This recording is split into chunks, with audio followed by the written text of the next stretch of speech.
Why did I choose this particular PINETREE Hill unit? I've always been asked this question since I uploaded one of my first videos on this channel on why I chose PINETREE Hill over Grand Diamond with my $2.3 million budget, but didn't highlight the reasons why I chose the one I bought, which is 0501 at approximately $2.2 million. Now, this is not going to be another video of me talking about why I chose PINETREE Hill as a development, because in today's episode of choosing the right launch, this is about me running through with you on why we decided to act on this particular unit type in PINETREE Hill. And for a start, PINETREE Hill is located along Ulu Pandan Road. It is proudly developed by UOL and Singland. For those who are keen to understand more about PINETREE Hill, please check out all the other million reviews on it online. I'm going to save you a lot of time and be more objective. Firstly, when we had the materials on the layouts and unit types available, we noticed something very, very abnormal. So what's so abnormal is that PINETREE Hill doesn't have a particular type of 3-bedroom. And for those who are familiar with new developments, you know developers tend to sell 3 types of 3-bedrooms. Number 1, 3-bedroom compact, usually without a maid's room, yard or maid's bathroom. Number 2, a 3-bedroom premium with a maid's room, yard and even a maid's bathroom. And finally, the largest one, a 3+ study that is slightly larger than a 3-bedroom premium but with an additional study. And PINETREE Hill doesn't have the sandwich one, the 3 premium unit. What does it tell you? That the 3-bedroom sizes falls on the extreme end of 2 sizes, from a 969 square feet shooting straight up all the way to a 1216 square feet, close to 247 square feet in differences, which also means that the difference between the two is a whooping 6 to 700K. Granted, anyone would fancy a much larger space, but the huge price gap will set consumers who are struggling to pay close to $2.9 million thinking about the extra space you get for paying the premium. It's equivalent to asking one if they should buy a 2-bed 1-bath or 2-bed 2-bath. Of course, the bigger the better. But if the premium is an additional 300K or so for the additional bathroom, is it going to command the same premium when it goes to the resale market? That's the ultimate question. So for the first point, I'm pretty convinced that I will likely attract someone who will struggle to pay for the larger 3-bedrooms but still want a 3-bedroom in PINETREE. Why? Because I'm the lowest hanging fruit in the entire development for 3-bedroom. Simple as that. Point number 2, the developer's price strategy. You all know developers will always have a certain price strategy when they sell their units, right? My job is very simple. To look at the price strategy that they have adopted and understand if we can use it towards our advantage when it goes to the resale market or not. So let's dive into it. On launch day itself, I was presented with the following prices. Stack 1, which is facing Ester Green but with a reasonable amount of setback, being the cheapest. Let me show you what it roughly faces here. Facing not too bad, right? Then we have stack 12 and 20 being the premium stacks as they had a better facing, which is a pool view. But the layout was a bit weird at the entrance. I think we all can agree that the layout for stack 1 is a bit cleaner, right? So what was the difference like? For similar levels, like for like, it was approximately 120K. Meaning you need to pay the extra premium just because you face the pool, and on the other hand, you get a less desired layout. Doesn't seem right for me at that point of time. Why?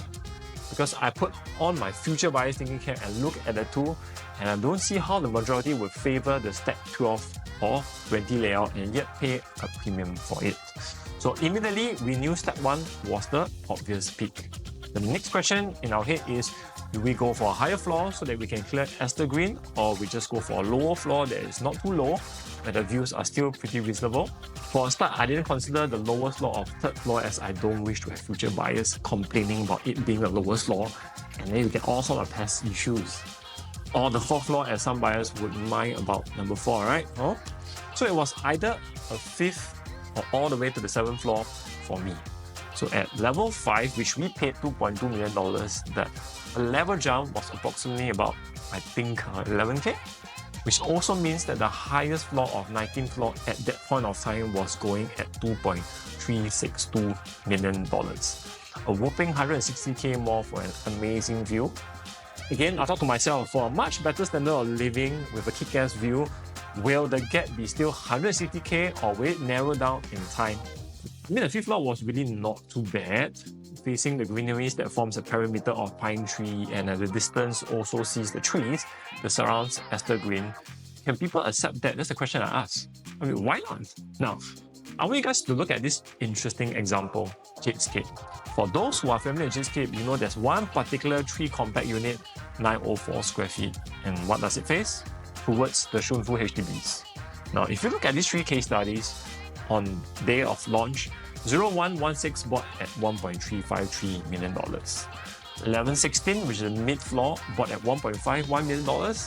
And 2116 at $1.66 million. Firstly, can we all agree that from an own use perspective, probably the 21st floor will have the best living experience, all the way down to the first floor being the worst, as it's essentially facing a tennis court.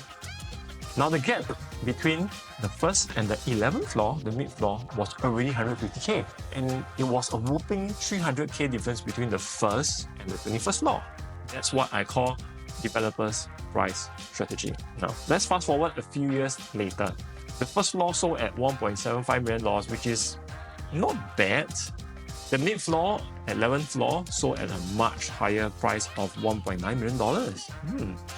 And the 21st floor sold at a record price of $1.97 million. Sounds about right? But let's look at the profits with due respect, because that's what matters the most from an investment point of view.